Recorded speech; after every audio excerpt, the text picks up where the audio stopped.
Today I am a new person. I live in the presence of God and I have never been so happy.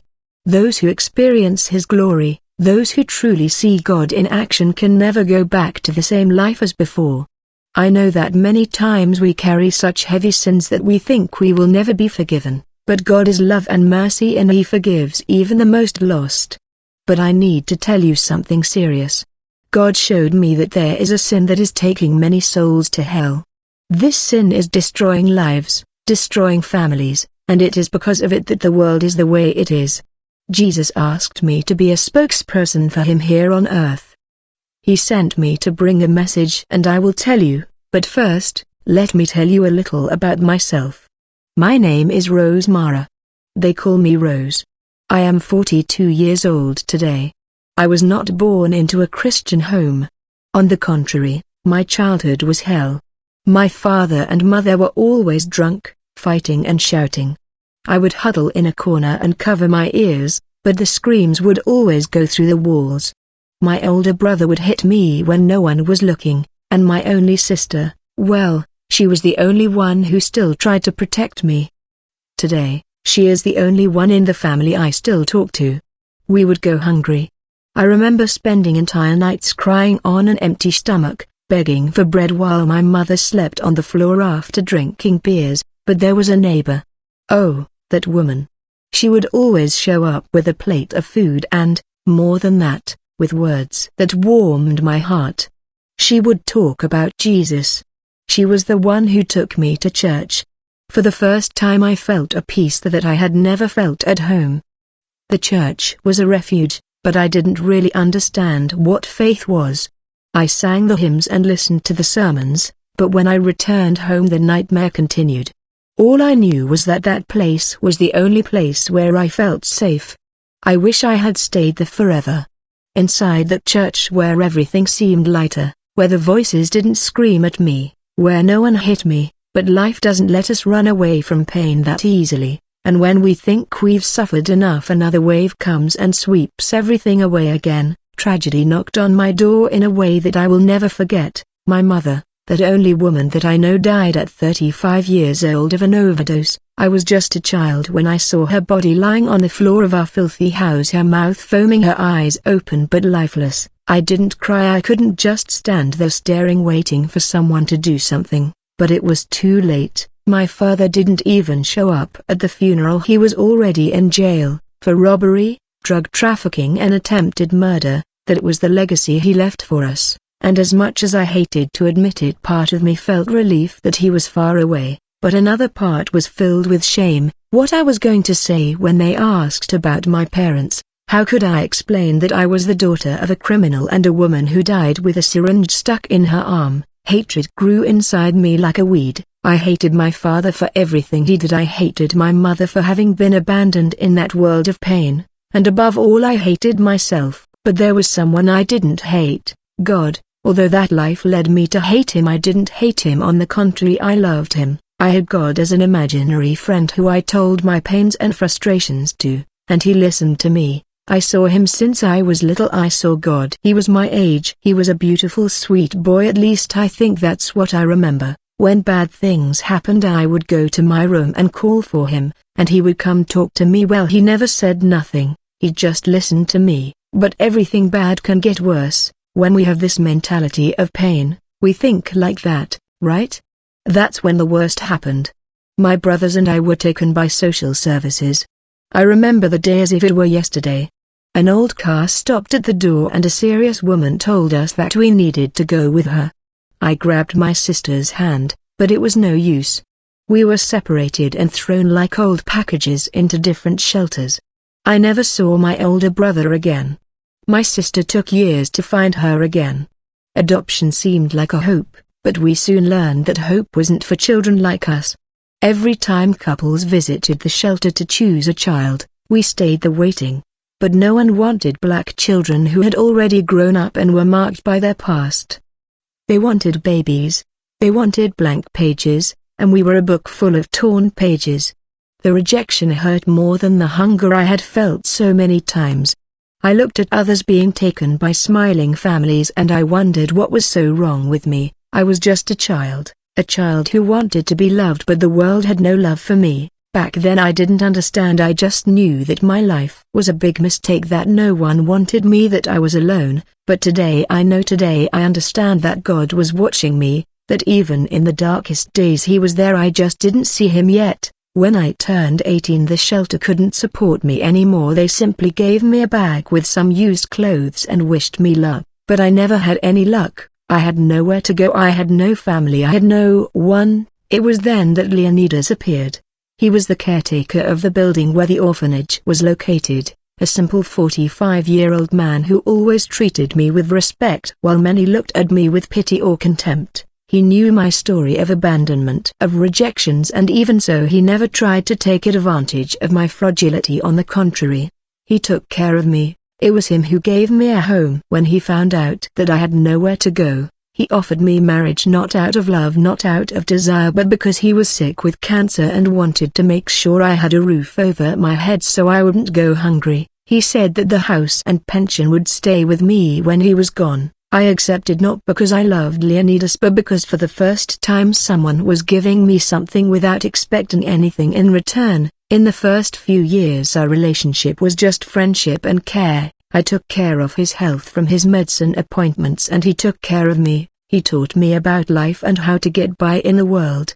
He never touched me, he never disrespected me. We only had intimacy when I was 20 because that was when I wanted it, because the affection and gratitude I felt for him turned into something greater. From this union Odara was born my daughter, my greatest wealth. When I looked at that little face for the first time, I knew I finally had a reason to continue. Leonidas lived another 8 years, time enough to see our girl grow up a little, to teach me everything she could before leaving. When he died I inherited the house and the pension, and for the first time in my life I had a real home, something of my own, something that no one could take away from me. Well, what I'm going to tell you now, I'm very ashamed, I regret bitterly, I don't forgive myself for what I did. In fact, I didn't forgive myself, I mean, because my encounter with Jesus brought me healing of wounds so deep that today I can say I'm free and cured. You know, Leonidas was the only one who reached out to me when no one else cared, and still I betrayed him. He died without ever knowing that while he was fighting cancer I was in the arms of another man,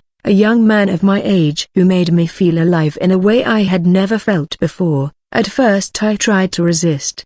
I knew it was wrong, but the temptation was stronger. Leonidas gave me security, he tied me with respect, but there was never any passion. And when this young man appeared saying everything I wanted to hear, wanting me in a way that no one had ever wanted me before, I gave in.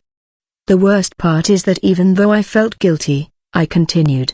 Leonidas left without knowing about my betrayal, and that is the cross that I carry to this day. After he died, I thought that young man would stay with me, but he soon disappeared, and that was when I met Mario.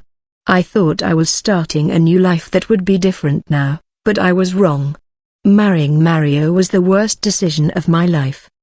He seemed charming at first, but after we made our union official, he showed his true face. He humiliated me. He attacked me, made me feel small, and that was when I realized I had married a version of my father. The same man that I had always hated was now sleeping next to me. I separated from him. I could not allow my daughter to grow up seeing that man mistreat me like that. I know how much a ruined home harms a child's mind. She never called him dad even though she was so young. She had the maturity of an adult. She always told me, "Mom, Mario treats you bad. Daddy liked you more, right?" That left me completely disoriented, and I thought I need to make a decision. And then I looked at Mario and saw my father's face, the same cold eyes, the same cutting words, the same violence that I swore I would never accept again. But there I was, trapped in a cycle that seemed to have no end. I hated Mario, but deep down I hated myself even more for having chosen someone so similar to the man who destroyed my childhood, my father. I spent my life trying to erase him from my memory. I never visited him in prison. I never wanted to know if he was alive or dead. For me, he had already died the day he was arrested. I wanted to forget that I carried his blood. I hated every feature of my face that reminded me of him. I hated the fact that I had the same last name as a criminal. For years, I wished he would really die. I imagined the day I would receive the news and feel nothing else but relief. But life has a strange way of confronting us with what we fear the most. One day, without expecting it, I heard a rumor that made me laugh in disbelief. They said that my father had changed his life inside prison. He had found God. I didn't want to know. For me, that didn't erase anything he did. Just look at the irony. I lived inside the church since I was little. I never strayed from the church. Even when I betrayed Leonidas, I was in the church. I knew about the sins, but I was dominated by them, and I heard a lot about forgiveness in the church. I was moved. I even cried during sermons, but I couldn't forgive my father. Do you know someone like that who lives in the church but is dominated by sin, by pride, by arrogance, by lack of forgiveness? That's horrible. Well, going back to my story, as time went by, the news came that I always hoped to hear and that for some reason didn't bring me the peace. I imagined my father was dying, hospitalized, without strength, on the verge of death, and even so I didn't want to see him. But God started to bother me. I tried to ignore him. I tried to silence that voice inside me, but no matter how much I tried to run away, something deep inside me told me that I needed to go. I just didn't know if I would have the strength to face that man or to face myself.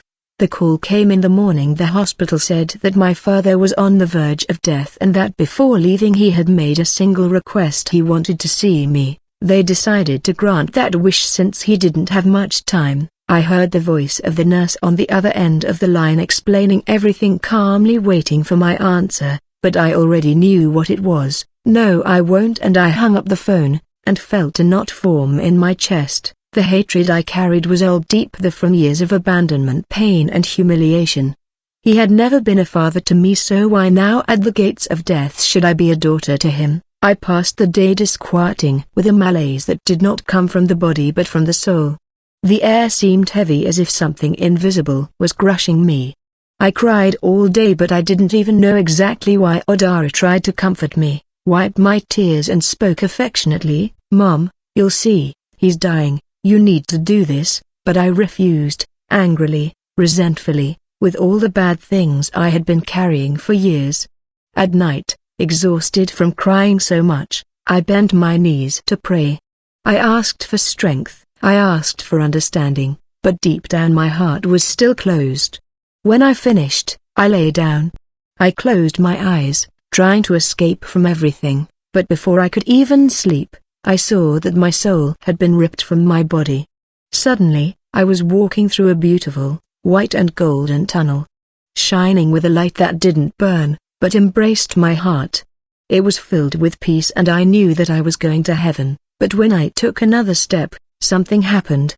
An abyss formed before my feet, a separation that prevented me from moving forward.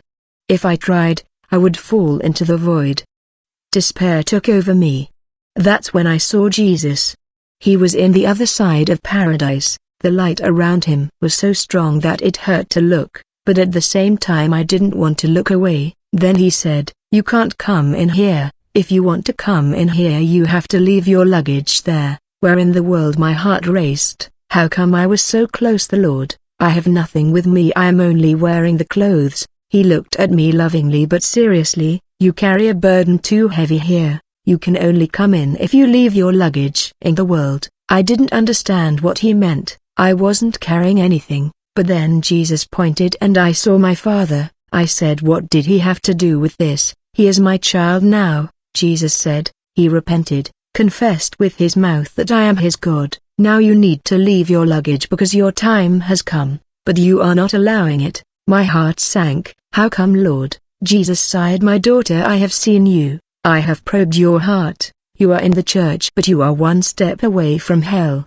Not everyone who says to me, 'Lord, Lord,' will enter the kingdom of heaven. You have sinned so much. You asked me for forgiveness and I forgave. Now your father needs your forgiveness to leave this world and you do not want to release him." These words cut me like a sword. "My daughter, you have never been with me. You have never allowed me to heal you. If you do not forgive your father, I cannot forgive you." Pillars. I have always been a Christian, but at that moment I understood I had never truly forgiven, and without forgiveness I could not enter heaven. It was then that I screamed with all my soul, "Father, I forgive, I forgive." Jesus smiled and said, "Go tell him this. He needs to hear it to rest." Your forgiveness is his passage to eternal life. And before me his powerful image disappeared before my eyes. He still said to me, my daughter, you understand now, you have just broken your pride. I did not answer, I just cried because deep down I already knew the answer. Pride has taken many souls to hell. People sin, but they think that whoever sinned against them does not deserve forgiveness. You were forgiven so many times and yet you denied forgiveness to your father. My heart clenched. I had never thought of that in this way. The enemy uses this against you. He whispers in the ear of my children, you were humiliated, do not forgive, you were hurt, so hold a grudge, and so he drags multitudes into the darkness because grudge. He hardens the heart, and a hardened heart cannot hear me. The Lord's words were like fire burning inside me. You think you were fine, but you were on the edge of the abyss. You were in church, but you were never with me. You prayed and sang, spoke of me, but pride was still your Lord. My tears fell uncontrollably. Forgiveness is not about who deserves forgiveness, it is about liberation. You did not realize, but you were a prisoner of your own grudge. While your father was behind bars, you lived inside an invisible cell. It was true. For years I thought I was free, but my heart was chained. Now you know, now you saw Jesus. He came close and touched my face with love and said, go and testify, tell the world what I taught you. The world is full of people who refuse to forgive. Many are not for murders, not for heinous crimes, but because they allowed pride to consume them to the point of refusing to forgive. My heart raced. Pride is a seed of hell, and lack of forgiveness is the fruit that condemns. I trembled before the truth that he revealed. Tell my people to loosen their chains. Rancor is a weight that drags souls to the abyss. Forgiveness is Ictabor. I sobbed. What the enemy fears most is not a Christian who prays or preaches. He fears a Christian who forgives, because the one who forgives destroys the chains he tries to impose. Jesus looked at me one last time and his voice came as a whisper loaded with power. Now go and never look back again. And then the vision began to fade, and Jesus left me there looking at the sky. I saw golden angels, and huge flower fields, crystal clear waters, an indescribable peace. It was the place I always dreamed of being there, and that I almost lost it because of my pride. After that vision I couldn't sleep anymore. I spent the rest of the night praying to Jesus to allow my father to live until I could go to him.